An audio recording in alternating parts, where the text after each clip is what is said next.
Ghoulies. Well, I'm here with a legend, Little John, from the Big Chuck and Little John show. Good afternoon. How you doing? We're doing good, good. Pleasure to talk to you. I'm a big fan. You have good taste. Half a head of lettuce. I mean, that's good stuff. Now, this is sort of the show you were on had some predecessors, right? Did it go back to Ghoulardi? Right. He was on from 63 to 66, and then it was Houlihan and Big Chuck from 66 to 79, and it was Big Chuck and Little John from 79 on. Wow, that's an incredible legacy. I mean, Cleveland just what's so cool is that we've really lost the locally produced television shows, the ones Definitely. like those that you read the local mail and made appearances in your town and that sort of thing. And people are really nostalgic to bring that back, which, well, you're kind of doing that in a way because you got a new book out, don't you? Yes, I do. It's called Laughing My Way Through Life. Little John Laughing My Way Through Life. There's no And other way to do it. But now, how did you come to being on the show with Big Chuck? well, I'll give you the shortened version. I was working in a jewelry store at the time, and a customer came in, and he was a little disgruntled and everything. So me being the young salesman, they said, "Go make him laugh." I said, "Okay." So I went up there, and after a while, he goes, "You like to be funny?" And I said, "Yeah." He goes, "I know these guys, Houlihan and Big Chuck." I said, "Here's my card. Tell him to give me a call." As he had dance studios and everything like that, so he used to call Big Chuck all the time and say, "Do you need anybody for the show?" And Chuck said, "I need a little girl." He said, "I don't have a little girl. I have a little guy." And Chuck called me. He said, "Would I do it?" And the rest is history. Wow, that is really incredible. And I gotta imagine you had several adventures in your time on television. Could you give us an idea of some of the highlights or the things that went wrong that were hilarious? Or Well, I tell you, not too many things went wrong because everything was scripted pretty well. And there were times we got hurt when something out of our control went wrong. But we did things like, I wrestled bears. I walked on platforms. I bungee jumped. This is all in the show, and had a good time doing it. We have over 2,000 skits, and of the 2,000 skits, I wrote six, uh-huh. and the half a head of lettuce was one of them. Oh, okay. 'Cause, yeah, I saw that on the American Scary documentary. I don't know if you've seen that or not, with all the horror hosts. And then you guys are the kind of horror hosts like Bob Wilkins and John Stanley and Chili Billy that never put the makeup and costume on. And that was a really good choice on your part. I can speak personally. Well, I have to tell you that the half head of lettuce, the guy that was in it, not besides Chuck, Big Stash. I just talked to him a couple days ago. He's 92 years old, going strong. Oh, well, that's great to hear. It's great to hear because we've lost that feeling of, and I would watch the clips from your show and would remind me of watching locally produced television here in the Chicago, Milwaukee area. And yeah, I really missed that. It was a big part of growing up. And for me, as far as horror hosts are concerned, most people see me and they'll say Svengoolie. But when I was a kid growing up, I grew up and I had the original Svengoolie, Jerry G. Bishop, who I believe saw Ghoulardi in Cleveland. He worked in Cleveland. Um, but and then we had Dr. Cadaverino out of Milwaukee because I'm right in between the two big cities. So I always knew there was more than one guy doing this. So I was attracted to it right from the beginning. But I'm glad you guys are keeping the tradition going Yeah, because well, we've been going. late night horror hosts are dying by the dozen.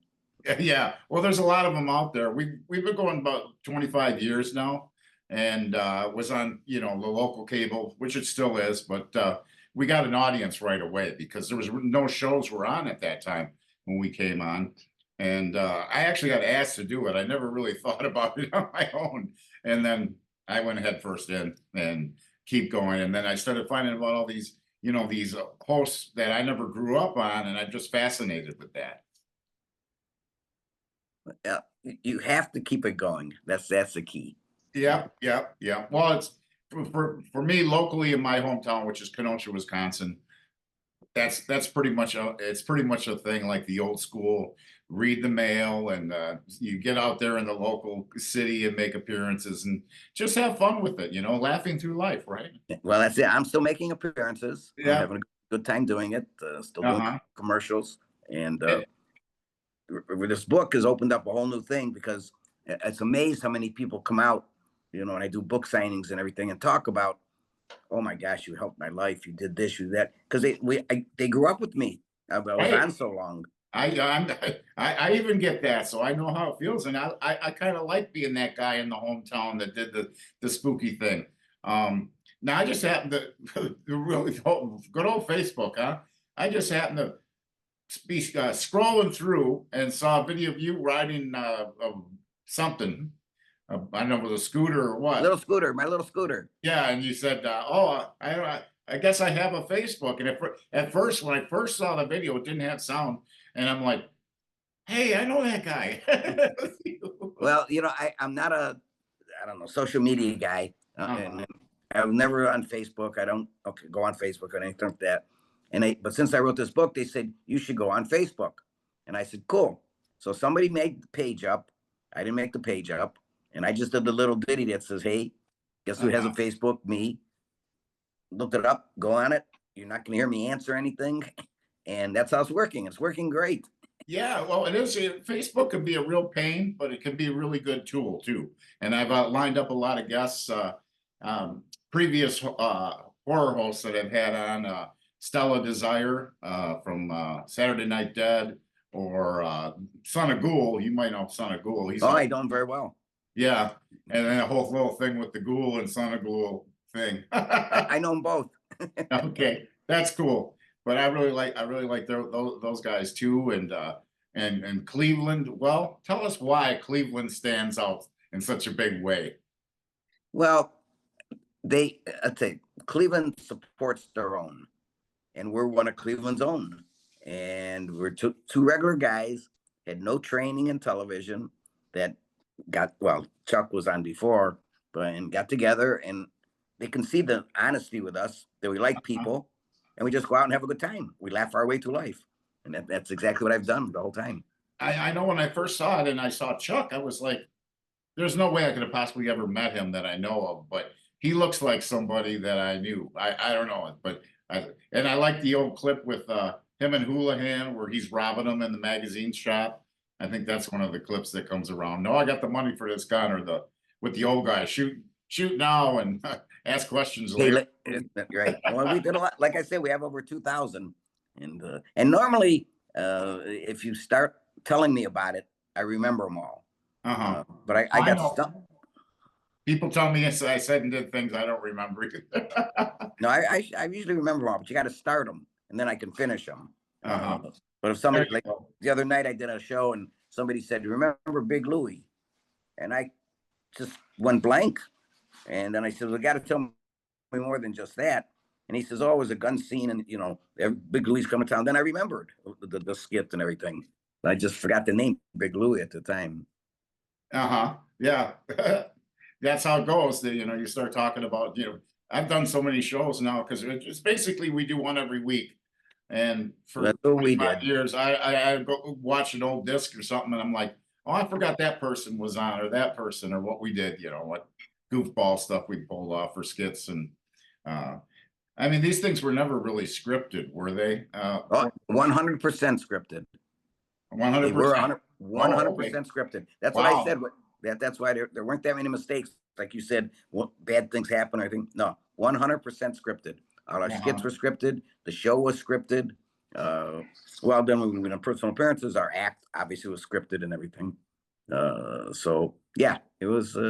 We've done the same act for like 25 years, and if Wow. if So we now that you if we surface on Facebook, are you getting inundated with requests for interviews and things like that, or am I the only one? well, no more than normal. I mean, Okay. again, I probably, even though now we're on the air, but we're off the air. I mean, we don't do anything new. Everything's reruns, and we're way late at night. But I still get probably 2 to 3 requests for interviews or something a week, and I still do appearances a couple times a week, and so it's a fun ride. It's been fun. Like I said, I laughed. It's a blast to be talking to you after watching your stuff. I mean, it just really is so cool. And I have to tell you that my real job was I was a jewelry I had a jewelry store. Okay, Uh-huh. that was my real job. So I had two happy businesses. One was the jewelry business. People would get engaged or buying gifts and everything. And the other one was TV, where I make people laugh. So see, when people say, I can't believe you worked, 80, 85 hours a week, it was easy. I was happy. Well, you're sort of a salesman and you're good with words, so it just makes sense. Um, definitely, definitely a unique show, and Cleveland itself is very unique, and I've really come to have an appreciation for it. Oh, and Ohio, basically, I think you have the most capita of horror hosts now than any place else. Well, in Cleveland, we had a lot at one time going on at the same time. Right, right. Now, Ernie Anderson Goulardi was real interesting. I think he fueled a lot of the early stuff, and of course, Tim Conway was on the show with him, and The funniest man I ever met. huh? Yeah. Tim Conway was the funniest man I ever met. Oh, he is hilarious. I remember him from the Carol Burnett show. So, but oh no, God, like Hey, anyway, wait to get to my age. Wait to get to my age. That happens a lot. Not that far away. No, I'm 80. I turned 80. Oh, okay. Yeah, not that far away. But anyway, he like inspired, the Ghoul and then Son of Ghoul, and I believe Jerry G. Bishop too mentioned something about that he was working in Cleveland when Goulardi was the big thing, like with 1963, the Beatles invasions going on, and Ernie Anderson just got out there and he was just great. He was the first of the hippies. Uh-huh. That's what he was. But yeah, he was boy, he was really edgy too. I think that, that's a big part of a good horror host is to be edgy, but I found out people were watching the grandparents were watching my show with the grandkids for family night. And I'm like, oh, I gotta tone it back. Well, ours was PG the whole way. There Yeah, you go. ours was PG the whole way. And with us now, it's really cool to see a kid maybe 10 years old. He's seeing us on commercials and other things, but come up to us and say, "Wow, I watched you with my father, and he watched his father." We're in our fourth generation. Right. Isn't that something? And that's It's pretty cool. It's pretty cool. I know I hear that a lot. I hear that a lot from people that, say they watch a show or they come out and they see me and say, oh, I watched you when I was a little kid. I'm like, how's that possible? You do something long enough. But yeah, it's a great genre, and it's, of course, with the internet, it's come back. There's just a plethora of horror hosts out there. They're popping up every day. Some of them really good shows. Some people, I don't know, they're just on their sofa at home. No, we have a couple in Cleveland, the Mummy and the Monkey. They're very good. They do the Midnight Movie guys. They're very good. Uh-huh. So, and Son of Ghoul is still on. Kind of cool. He's still on. I know Kevin. I've had him on the radio show a long time. Talk about setting up a Central Time interview with radio where you're calling, England or something, and getting the time right. And we were a little off on our time, but Well, that's my fault. That was 100% my fault. I feel bad too because I should have checked up. I should have followed up on that. No, you did say Central Time. You did. Yeah. And then when then the next thing is I saw 3:00, and 3:00 just went in my head. And then when I went on the Zoom call like we're on now, it said 4:00, and that's when I figured it out. That's why I sent the message like, "Am I an hour early?" Oh yeah, I got a phone call. That was cool. So out of all the movies that were shown on your show through the years, I'm guessing B-rate horror movies was it basically horror hosting that you did? Yeah. Well, but basically the skits were the things that we did because we did, and the horror hosts, those were the movies, and those eventually went away, and they were not horror host movies. They weren't horror movies anymore. They're regular movies. Uh-huh. But like our big movie was with Jack Nicholson and everything. Oh my God, it just went out of my brain with the plant Feed Me. Oh yeah, Little Shop of Horrors. Little Shop of Horrors. That was our Christmas gift to Cleveland. We played that every Christmas at Christmas time, all the time. And when we got it, it was when we first started showing it, it was like a D movie, and then the cult people kicked it in and everything like that. Wound up being a B movie, and had to Right. when Well, that was Roger Corman. He was making one movie after another back in the late 50s. And that was one of his. He has a book, How I Made 1,000 Movies in Hollywood, Never Lost a Dime. He was sharp. And he started, and then of course later he got into doing the Edgar Allan Poe, Vincent Price, Boris Karloff, collaborations. I'm a big fan of all that stuff and all the different, people ask me what's my favorite horror movie. It's like, well, it's all the Hammer films, it's all Roger Corman's, it's all the Universal. They're all a body of work. And Tim Burton and Rob Zombie are like that kind of now. They have their body of work, if you've checked out any of their stuff. Well, I have to tell you the truth. I was never a horror host fan. I was never a horror host movie guy. I just enjoyed doing our show. And when you did the show, you never watched the movie. Okay, they'd cut it in later. Yeah, okay? right. So, and like now, the recreated shows that we have done, what I do is I know in 12 minutes I'm going to be back on, so I fast forward to the movie just to see me again. And you don't want to watch your own movie. after about 3 or 4 skits, I start crying. And my wife goes, "Why are you crying? Nostalgia?" I go, "No, look how young and skinny I was." Yeah, I know about that too. You watch the old shows and you're younger. Yeah, that's fine. We've done it both ways, with sometimes we watch the movie and edit it in real time and sit there, which is kind of cool because you know where to break in with something funny.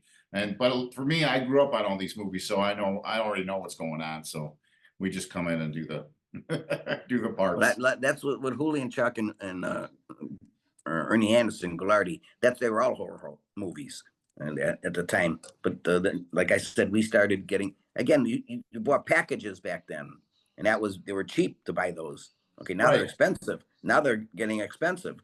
And yeah, I think you guys probably got the shock package with the Universal films was available back then. Oh yeah. Someone said they thought like Dracula, the original Dracula, would be too much for audiences, so they put the host on to add the comedy and take the horror out of the horror movie. Which I suppose you could say that's kind of true. Yeah. Now, do you have any? I'll go have a chance. Go ahead. I was going to ask you, did you have any theatrical background or anything? No, okay. No.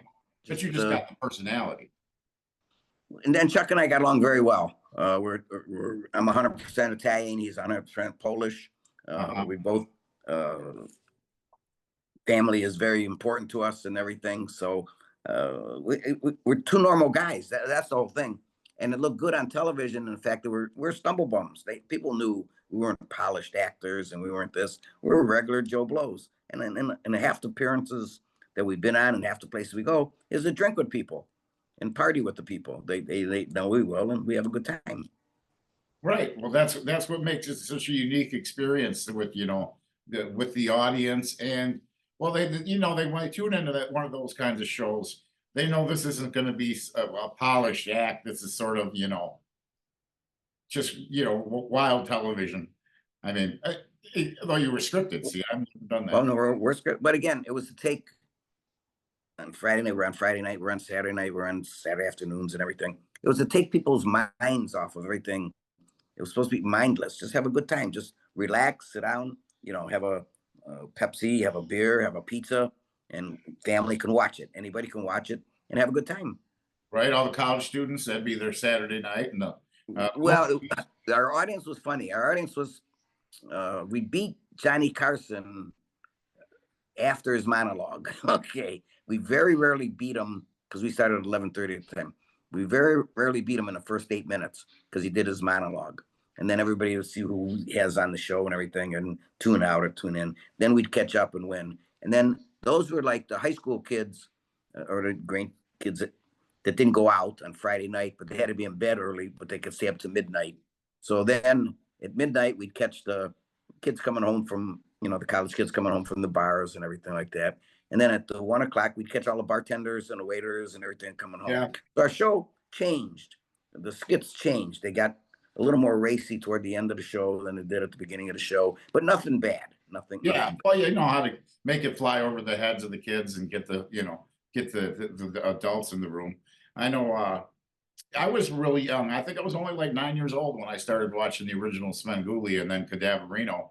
And he was on at midnight and he scared me. And his Igor, his headless assistant, scared me. But it was also midnight.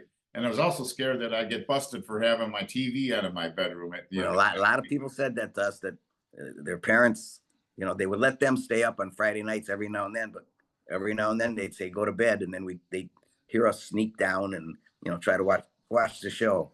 Yeah, there's somebody It's one not day. like it's not like today. They have television in every room. They only had like one television in the Oh, whole right now, house. yeah, and just the stuff that's as far as trying to be wholesome and whatnot, the stuff that's available on cable.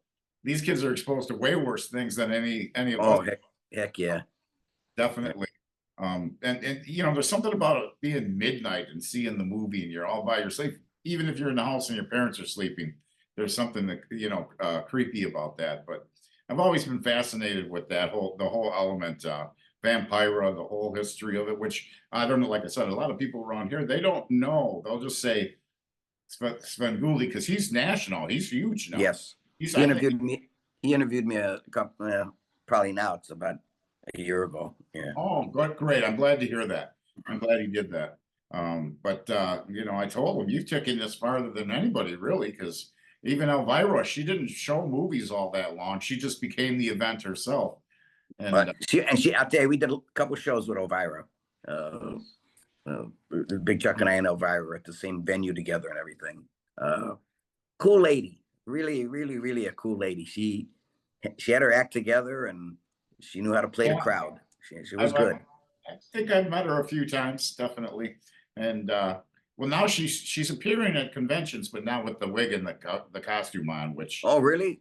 yeah. Well, Well, it's like the horror actors that are there aren't dressed as Freddy Krueger when they're no, you're right. You're right. When we had them at Ghilardi Fest and everything, that they don't dress like they do, but they have their pictures right. of what they look like there. So is Ghilardi Fest still going on? No, we ended it right at COVID when it started. That killed it. And then in the meantime, with COVID going on, Chuck and I never had a chance to say goodbye, to the audience and everything like that. Our show ended, and then COVID hit, and then Chuck passed away. And so I did a show last year called Adios Muchachos. And that was the song we ended with our show all the time. And it was basically to say goodbye to the fans, adios. And here we go. Those conventions are great. The ones that, well, I used to go to the Horror Hound one well, they had it in Cincinnati, they had it in Indiana too. And then that's where I found out more about Ohio's horror hosts, Cleveland and everything, and was just inspired and intrigued at the same time by the whole thing. But there's another one, Cinema Wasteland. That's a big one. Yeah, that's a big one. yeah. There's a guy, he's on in Ohio, Ghastly Ghoul. Have you ever heard of Ghastly Ghoul? Yes, no, I know who he is. Yeah. And then there's Mummy and the Monkey. Mummy and the Monkey I mentioned before. They're good kids. They're really. Yeah. In fact, I just out with dinner with them Thursday. Yeah. Great. That's great. I don't know when this is gonna air, but a couple days before this. But well, that's great that the younger generation is embracing you and enjoys that history, because it really is a part of, I think for me, part of it doing it is to make people aware of that history too. And I'll have to get Kevin, son of Ghoul, on here. He was on my radio show several times. I was on overnight radio from midnight to 4 a.m. 5 days a week for a number of years. Yeah, third shift. Yeah. Ooh. But Kevin's a good guy. I'll tell you, Kevin's a very talented musician. Yes, he's a bass player. Yeah, very, very talented. Yeah, he was the first guy. I think he's the first host from Ohio that I met the first time I went to the Horror Hound convention in Indianapolis, and he was all set up, and I wasn't dressed up or anything, and I came up to him, and he was just kind of like trying to set up. I was like, felt like I was bothering him or whatever. But then I thought came around afterwards, and we've been friends ever since. So, but yeah, he's keeping it alive. I like his set too. I like I got the guys in makeup are cool, but then the ones that don't wear the makeup are cool too. And I actually did get an interview on radio with John Stanley, who's like written books and on horror and movies. And I mean, there's one that's this fat with him, either good review or bad review, or it's so bad you gotta see this because it's so bad. Some of them, I think, the movies wouldn't even have been watched all the way through if it wasn't for the kids waiting for the host to come back and see what they were going to. Well, that's the thing. And again, we had like a mixed audience in the fact that, like, at that time people wrote letters. Nobody writes letters anymore, but we used to get stacks and stacks of letters. We'd get 200-300 a week, and but we answered every one. We answered every single letter. Of course, now it's all Facebook is where the messages come and now. Texts and everything. Really sort of the same thing, but it's just the media has changed so much. Yeah. But then we'd have people that say, they'd write in and say, "Oh, Big Chuck Little John, the only time we tune it is to watch you guys, and when the movie comes on, we go to the bathroom, make the popcorn, and do all this and that." Then we'd have the other people write in and say, "You know what? If you two idiots wouldn't stop interrupting that good movie, we could watch it all the way to the end." Oh yeah, that's funny, because the funniest thing like that happened to me is I showed believe it's Bride of the Gorilla, and it has two gentlemen that are doing Dean Martin and Jerry Lewis imitation. And the station got a call complaining about that. How could you put that on? I'm like, this is a movie that was made in the 50s. It was my fault, but okay. But yeah, the cards and letters are always cool, and the support, and it really is. I mean, now Sven has gone national and everything, and that was sort of, some people, there were a little bumpy ride about it in the beginning, but I just don't know if that's got the same charm as being the local guy in the hometown, the way it was really sort of designed to be. But it's nice to be national. I will say that we never were, but still, I agree with you. If he walks in Chicago, doesn't wear makeup, they don't know him. Or if we walk down the street in Cleveland, Ohio, everybody knows us. Exactly. And, yeah. So it can be scary sometimes. Nah, I will say this. We've never had problems. Like people say pushing and shoving, and again, push shove to get to see you and everything like that. But we never had a problem. Never had any altercations. Never had to call police. Never. And we had big crowds, but people just generally liked us.